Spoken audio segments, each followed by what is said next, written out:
사복음서 첫 번째 시간입니다. 예수 그리스도 복음의 시작. 마가복음 1장 1절입니다. 하나님의 아들 예수 그리스도의 복음의 시작이라. 마가복음은 로마 제국의 극심한 박해 가운데 처해 있던 로마의 성도들을 위해서 기록되었습니다.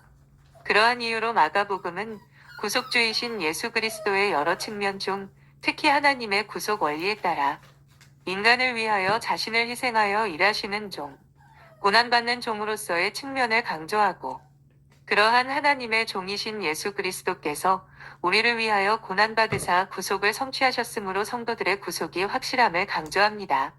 아울러 마가복음은 또한 예수 그리스도께서 그처럼 고난을 받으셨으나 마침내 이를 이기고 승리하셨듯이 성도들도 고난을 당하나 예수 그리스도 안에서 승리할 수 있음을 강조함으로써 고난 중에 있는 로마 교회 성도들을 위로 격려하고 있습니다.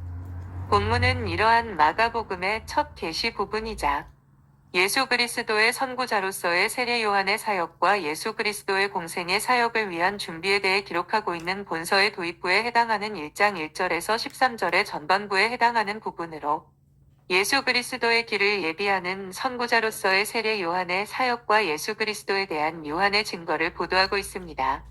여기서 보듯이 본서의 기록자 마가는 예수 그리스도의 탄생 기사나 족보 등에 대한 언급 없이 단도직입적으로 세례 요한의 사역에서부터 기록하고 있습니다. 뿐만 아니라 세례 요한의 사역에 있어서도 바리새인 및 사두개인과의 접촉을 기록하고 있는 마태복음 3장이나 세리와 군병들과의 접촉을 기록하고 있는 누가복음 3장 등과 달리 단지 그의 메시지가 메시아, 곧 예수 그리스도의 출현을 예고하는 것이었다는 사실만 밝히고 있습니다.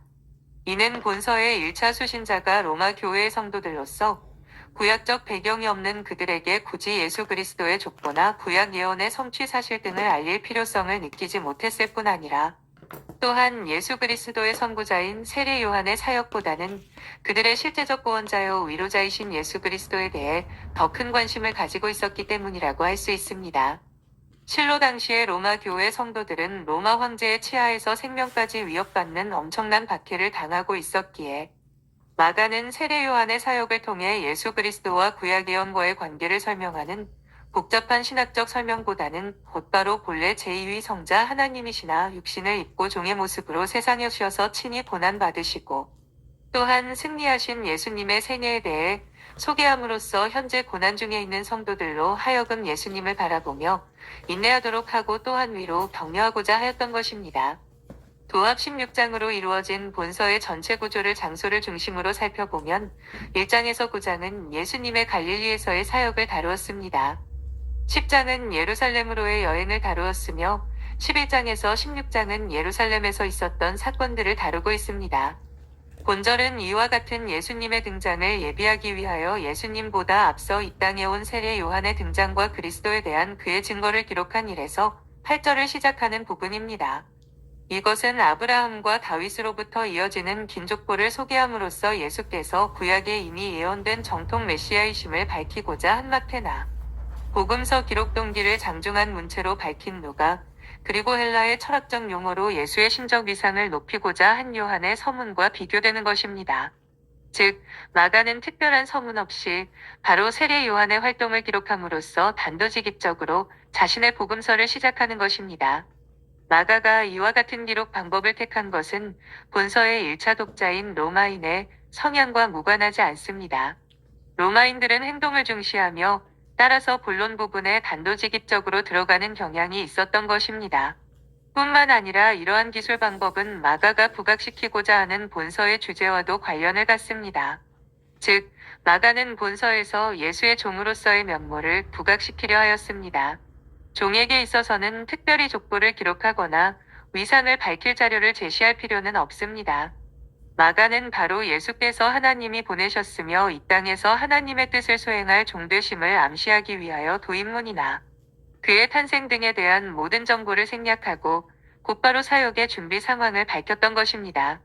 또한 마가가 다른 복음서들이 사용하고 있는 다양한 서론적 도입부들을 거두절미하고 예수를 예수님의 아들로 소개하는 것으로 복음서를 시작하는 것은 그만큼 그의 신학적 초점이 예수는 하나님의 아들이다라는 데 있음을 반증하는 것이기도 합니다.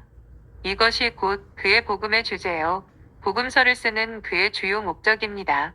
물론 그의 복음서에 예수의 인간성이 잘 소개되고 있습니다. 예수님의 인간성에 대한 그의 기록은 매우 솔직합니다. 그의 복음서에서 예수는 분노하고 피곤해하며 배고픔을 느끼며 탄식하고 불쌍히 여기며 염려하는 등의 감정을 지니신 분으로 나타납니다. 그런데 그럼에도 불구하고 예수가 단순한 사람이 아니라 오히려 바로 그런 인성을 지니신 하나님의 아들이시라는 것이 마가의 신학적 강조점입니다. 예수가 분노, 탄식, 피곤, 기갈, 염려 등의 감정을 지녔다는 것은 그가 완전한 인간이었음을 반증하는 것입니다. 그렇기 때문에 그가 속해 있던 시대에 살던 많은 사람들은 그가 신일 수 없다고 이해할 수도 있었습니다. 왜냐하면 당시 세계의 정신문화를 지배하고 있던 헬라 문화에서 신은 거룩한 영역에 속해 있어서 더러운 물질 세계를 입을 수 없다고 믿었기 때문입니다. 그런데 마가는 바로 이런 문화권에 있는 자들에게 예수 그리스도는 하나님의 아들이라고 소개합니다. 이것은 본문의 시작을 살펴보면 더욱 확실히 알 수 있습니다. 본문의 첫 시작은 한글 개역 성경으로 보면 하나님의 아들 예수 그리스도입니다. 하지만 원어 성경으로 보면 복음의 시작입니다. 그리고 하나님의 아들 예수 그리스도는 소유격으로 되어 있습니다. 따라서 이를 직역하면 하나님의 아들 예수 그리스도의입니다. 이렇게 해서 보면 예수 그리스도를 하나님의 아들로 인정하기 시작하는 데서 그의 복음은 시작된다는 마가의 의도가 확연해집니다. 바로 이것 때문에 마가는 다른 복음서들이 채택하고 있는 서론적 도입부에 대해 과감히 침묵합니다. 이뿐만 아니라 다른 복음서에서 나타나고 있는 말씀 강화 부분에 대해서도 마가는 과감히 생략합니다. 대신 예수의 신적 활동을 드러내주는 이적 기사에 치중하는 것을 볼 수 있습니다. 이것은 예수의 신적 활동을 통해 예수님이 하나님의 아들이심을 드러내려는 목적 때문입니다. 예수에 대한 소개로서 주어진 하나님의 아들이란 이 표현은 구약 성경에서는 천사나 하나님의 백성에게도 사용되었습니다. 또 신약에서는 그리스도인을 가리키는 데도 사용되었습니다. 하지만 무엇보다도 이것은 메시아를 가리키는 용어였고 예수께서도 당신을 하나님의 아들로 인정하셨습니다. 이러한 사실들은 모두 예수께서는 구약에 예언된 하나님의 아들로 오신 메시아임을 확증하는 것입니다. 이러한 사실은 마가가 거듭 예수의 신적 행위에 뒤이어 하나님의 아들이란 표현을 사용한 것을 통해서도 알 수 있습니다. 한편 마가는 본서의 주인공 예수가 하나님의 아들임과 동시에 그리스도, 의심을 밝힙니다. 하나님의 아들이란 표현만을 사용하였다면 본서의 1차적 독자들인 로마인들에게는 오해를 불러일으켰을 것입니다. 왜냐하면 로마인들은 황제나 뛰어난 예술가 및 영웅을 신의 아들로 불렀기 때문입니다. 따라서 하나님의 아들으로만 표현한다면 예수께서 이들 가운데 한 명으로 신될 수도 있는 것입니다. 따라서 마가는 추가로 예수가 그리스도임을 밝히는 것입니다. 그리스도 란 표현은 오해의 여지가 전혀 없이 구약에서 계속 예언되어 온 바 있는 메시아, 즉 구세주임을 명백히 보여주는 단어입니다. 본문 이하의 내용은 바로 예수가 하나님의 아들이시며 동시에 그리스도이심을 보여주는 내용이 될 것임이 이러한 마가복음의 시작 부분에서부터 밝혀지고 있는 것입니다. 복음의 시작이라고 했습니다. 복음은 황제의 즉위나 전쟁에서의 승리를 알리는 일과 관련하여 사용되었습니다. 그러나 이 단어는 점차 메시아를 통한 구원의 기쁜 소식을 가리키는 단어로 굳어졌습니다. 신약 성경에서도 이러한 전통은 그대로 유지되었습니다. 복음이란 협의적으로는 하나님께서 자신의 죄로 인해 죽었던 영혼들 가운데 예수 그리스도의 탄생, 사역, 죽음, 부활, 그리고 승천하신 사역과 그의 주되심을 믿고 그의 뒤를 따라서 사는 자들에게 주시는 구원의 소식을 가리킵니다. 하지만 광의적으로는 구원의 내용을 선포하고 가르치고 실제로 제자로 삼는 모든 행위를 가리킵니다. 그리고 마태, 마가, 누가, 요한이 기록한 책들을 복음서라고 공식적으로 처음 불리게 된 것은 저스틴의 변증록에서입니다. 즉 그는 사도들의 회고록 복음서들이라 불린다라고 기록하여 메시아의 구원 사역에 대한 기록을 기쁜 소식이라 명명하였던 것입니다. 그러나 본문에서 알 수 있는 바와 같이 복음이란 용어는 이미 마가로부터 사용되기 시작했습니다.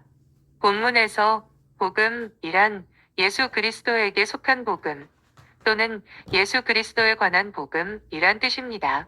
이는 예수 그리스도 로만 번역된 단어가 복음을 지배하는 소유격이기 때문입니다.